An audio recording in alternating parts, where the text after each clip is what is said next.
I have heard many stories and rumors that there was a secret hidden story behind the Willy Wonka story, but I had never really believed it. I thought of it was nothing else more than mere jokes and our fan fiction. You know how people like to take things that are normally thought to be happy and whimsical, like Charlie and the Chocolate Factory, and label Wonka as a pedophile or some crap like that.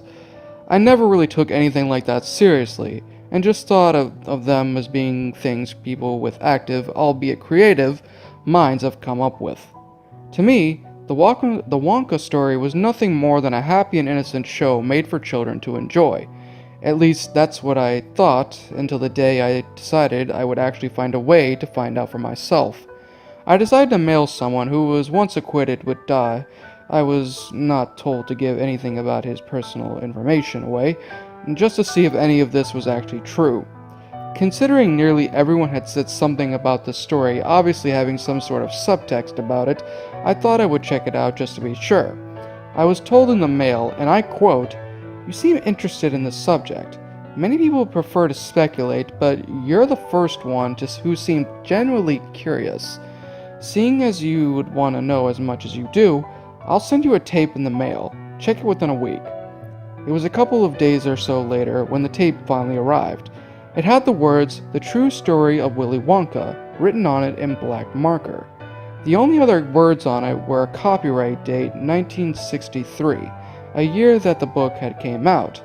At first, I thought this was strange, considering VHS tapes were not around back then. Then it occurred to me that maybe it was possible that it might have been on film and then put on tape later. So I stuck the tape in and played it, after rewinding just to make sure. It started out a bit odd. For one thing, it immediately went to the title, taken directly from the first edition book cover. With no fade, it just sort of popped in, causing me to jump. What also made me jump was what came after that. The delay yet abrupt appearance of the music, which was loud and sounded like some fast, angry jazz music. Anyway, it went on to the credits and showed names I had never seen before. The only names I was able to recognize were Dan Patrick Neal and some guy named John Black. It kept looping back to the name of the animation checker about 15 times. I generally thought there was something wrong with the tape, and right as I went to take it out, it popped immediately to the outside of the house of the buckets with the camera zooming in. The art style was really weird. It was black and white and had an odd misty, cloudy look to it, cross-hatched. There was a deep male voice that seemed most likely to be the narrator, but his voice was in terrible quality. It was muffled and with such low volume that I could barely make out a word that he was saying. It then cut inside the bucket's house, and the misty, cloudy look was even weirder here. The people moved all wavy-like and wouldn't stop moving, much like those old Zelda CDI games, but the shading was cross-hatched, which meant that there was a lot of extra movement. Sometimes it was hard to make out what was going on. The characters behaved oddly. It seemed Charlie was either gay or highly effeminate as he spoke with a girly voice and spoke of his love for dolls and princesses. And it seemed everyone feared Grandpa Joe. We found out later that he was involved in World War I, and it's never explained how, but it seems that he was responsible for ending it. Charlie's parents also displayed odd behavior. The dad seemed depressed, and the mom seemed paranoid and suffered from some major form of obsessive-compulsive disorder. The other grandparents never spoke at all. From here on, it's not too different from the book, except for the characters and the fact that Charlie sings songs about his dress he wishes to wear. The story about Wonka is also slightly different. Apparently, he's a Grinch and happened to appear out of nowhere, suddenly owning this impressive factory that no one saw built. Seems here no one had worked in his factory, nor did it ever have any problems causing it to shut down. But when Charlie finds the ticket, it happens halfway through the finding. Also, we don't see any of the other kids giving their interviews as they win, and the message on the ticket they found in the book or in any film adaptation is absent. In fact, the ticket is completely blank. No mention of it being gold, but it is black and white, so it is hard to tell. So anyway, the big day came and everyone is waiting at the gate. It seems very similar to the book version, except there are 6 kids and Charlie is wearing his dress, and the lines spoken by the people are slightly changed from the book halfway through. There are talks of Wonka being a Grinch, how his factory got there and how they got made, and there's a story about Prince Pottencherry's death, having died drowning in Wonka's chocolate palace. They talk about more stuff, but then it seems the wind picks up, drowning them out.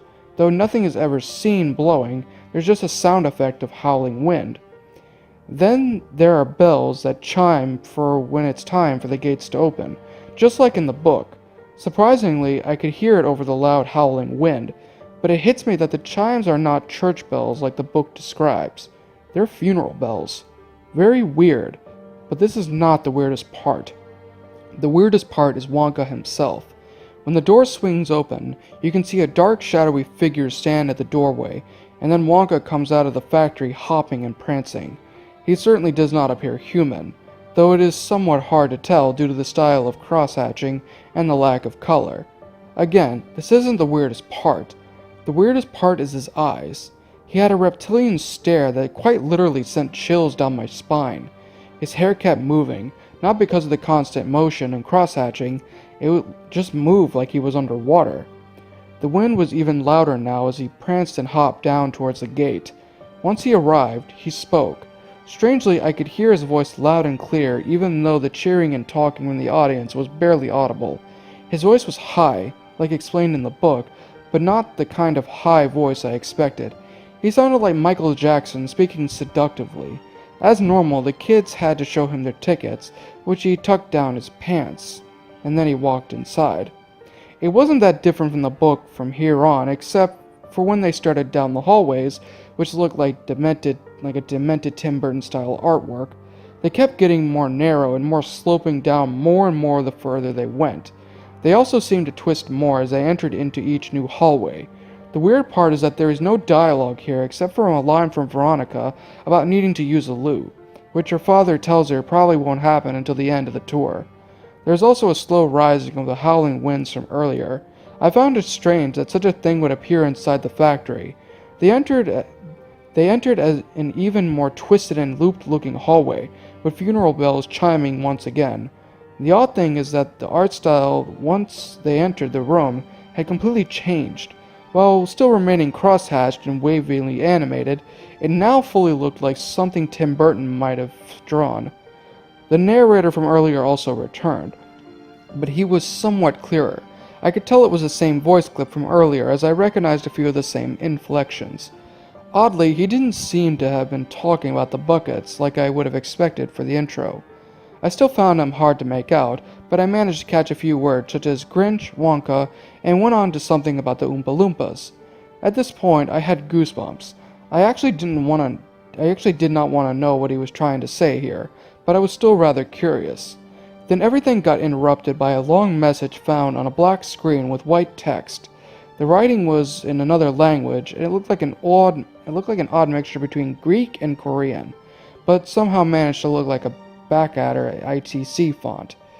There was no sound here at all. Everything was in total silence, though the howling wind showed up abruptly a couple minutes in. I expected it to return to the show here, but it went on for a few more minutes before it actually returned to the movie. They continued to walk through the twisted halls, this one looking particularly messy with shadowy figures of Wonka and the gang walking through. It changed to a side view and everyone was still black and shadowy, and Wonka was still hopping down until an abrupt change as the funeral bells sounded again. Then he was walking slowly. The way he was walking reminded me very much of The Undertaker from WWF, specifically in the Ministry of Darkness days. Other than the obvious, what was also very freaky about it was the fact that it happened abruptly with no transitional frames. There was, again, no dialogue except from one of the kids, I assume was a girl, saying, "I don't like this, Daddy." Suddenly, they walk into the chocolate room. No door or entrance, they just walk in. All sound is gone, and each one that actually shows up is distancy and echoey. When they get here, it starts to get really strange. The room looks eerily identical to the one in the 2005 Tim Burton film adaptation, and it's not cross-hatched, but in what it looks like a black and white painting style. The chocolate river, this is the only one of the more unsettling moments because the river looked like real blood, the only colored element to the entire film. Not blood done in a realistic style, but as though someone actually dipped a brush in a cup of blood and ran a brush across those parts. What made it more unsettling was that the textures would change slightly with each frame, quite unsettlingly, because how were they able to get so much blood to make up each possibly 700,000 or more pieces of paper? But that isn't the weirdest part. It gets worse. The room doesn't seem to function like normal, as Wonka is not introducing anyone to the room nor showing them around. He suddenly starts speaking about the Oompa Loompas, a group of black pygmies he had smuggled from Africa. Illegally, he adds. They are then shown, but the unsettling part is the fact that, unlike the book where they're happy, cheerful, and always singing and laughing, they look miserable, and each time they took a look at Wonka, they looked terrified, and they gave him a look that basically says, "Please, don't kill me." I actually heard one of them say that, although I couldn't quite tell if he said kill, as he was far away and was sobbing. It had more the sound of ack rather than kill. The camera from this point stayed at a bird's eye view. Wonka then yelled angrily at the Oompa Loompas with a ridiculously loud voice. It was loud, high-pitched, and very screechy. I couldn't even understand him. He could have been speaking in another language, for all I knew.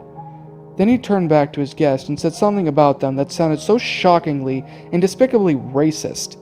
But then it continued to get worse. By the end, what he had ended up saying about them was just plain abysmal, as well as slightly terrifying. I won't even repeat it. It was so bad that even a white supremacist would be offended by it.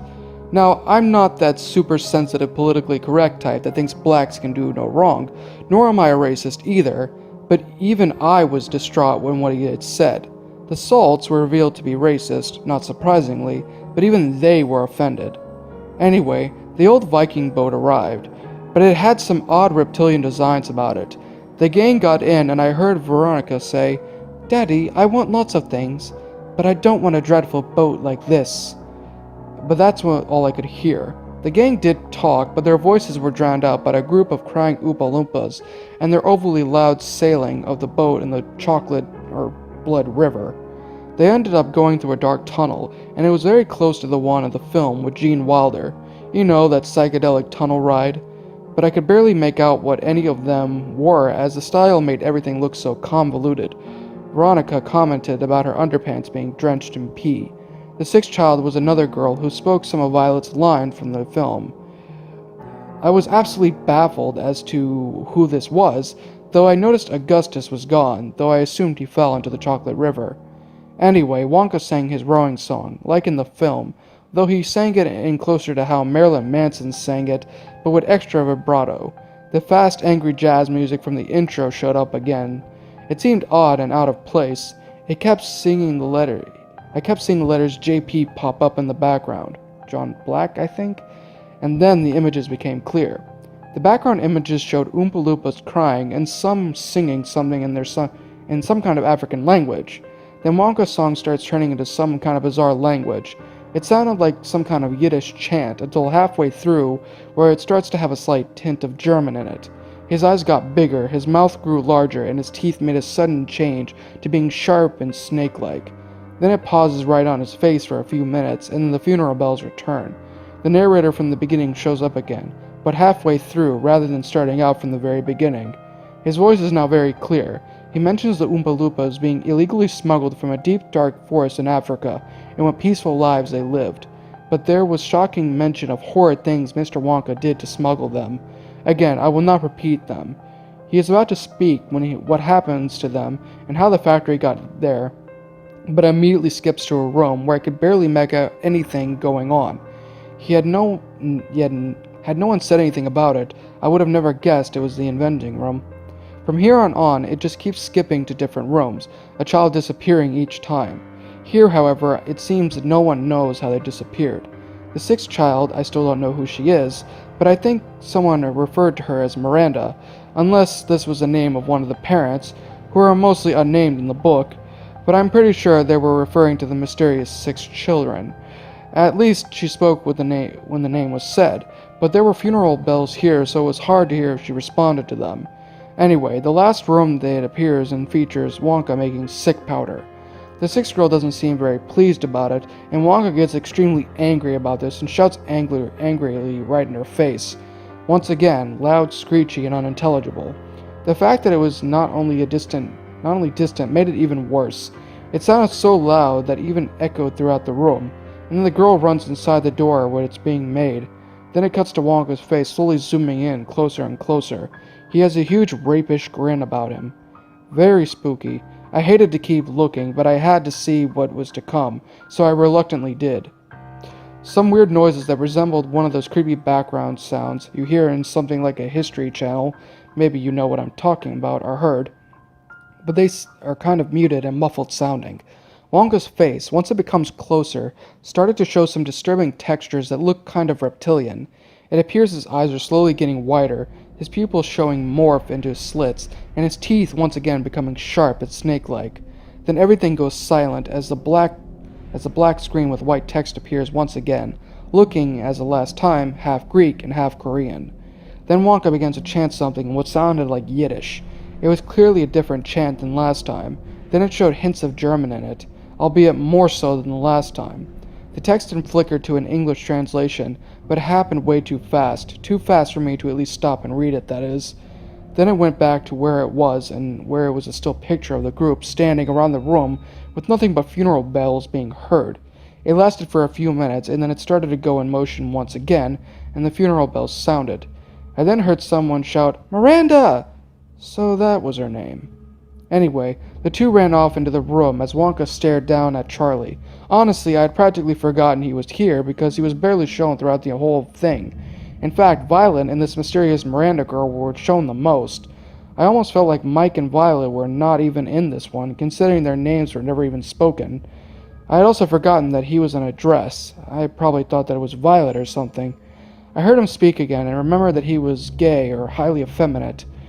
Wonka went on telling him that he had won, but instead of talking to him directly, though, the great glass elevator or whatever, he told him to wait a minute. He then hopped off into another room. He found every one of the kids there except for Miranda. He said something that I did not quite understand. It was English, but it had a rather convoluted meaning. The children lying down on the floor could be heard crying and moaning, similar to the Oompa Loompas. The parents could not be seen anywhere. He then turned on the radio and slowly began to strip. The one thing that gave me goosebumps was what was playing on the radio. Melodically, it reminded me a lot of one of those songs that you would hear from an old Mario game when you fight Bowser, despite it being the typical style you often heard during the early 60s, such as the Beatles and the Monkees. But there was only one singer. It also sounded like the keyboardist did not know exactly how to play it right, but that wasn't the weirdest part. The weirdest part is this.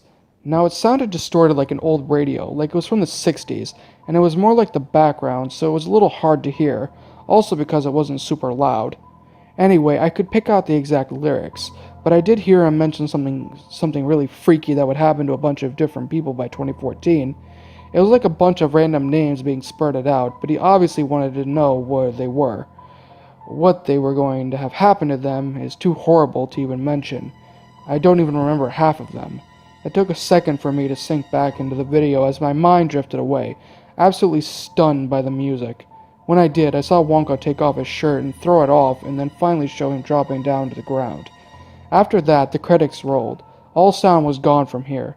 Appearing again was the odd names from the intro. I kept it rolling to see if anything else came on after this, only to find a message placed at the end that seemed to have been put in later, as the look, quality, and style of it had an early 90s feel to it. It read, "Don't let Felicity know."